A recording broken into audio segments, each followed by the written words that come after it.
السلام عليكم، إن شاء الله تكونوا بخير وعافية رب العالمين. كما تعرفون المباراة اللي تلعبت مع السودان، الفريق الجزائري مع السودان، وكانت بتعادل الفريقين 0-0. صراحة أنا اللعب يعني شوية بصح كامل الناس ما عجبهمش الحال، وخاصة طريقة اللعب تاع سليماني اللي كان كارثة في الملعب. شوفوا معايا هذا الشخص كيفاه كان طرد الفعل تاعو، واش راه يقول عن المباراة. تشبغ الضحك. يلا معايا.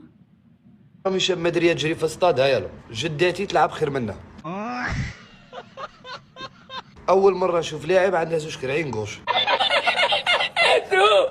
بعد خروج ادم والناس ولينا نلعبوا ب10، زاد دخل سليماني ولينا نلعبوا ب9.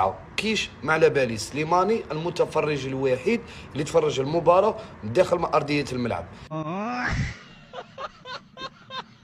الوقت اللي راه يدي العقل تاع سليماني باش يوصل المعلومه للعضله باش تتريبلي ولا تكونترولي، في هذاك الوقت في لاشين يخدموا لك لوطو وقت كبير. اش غادي نقول لك، اللي فيك يكفيك. باركور تاعك كلاعب نحترمه انا بزاف، اللي فيك يكفيك. في ليالي ظلماء، في ليالي سوداء، افتقدنا الى القمر. هذا ما يستاهلش انفيتاسيون.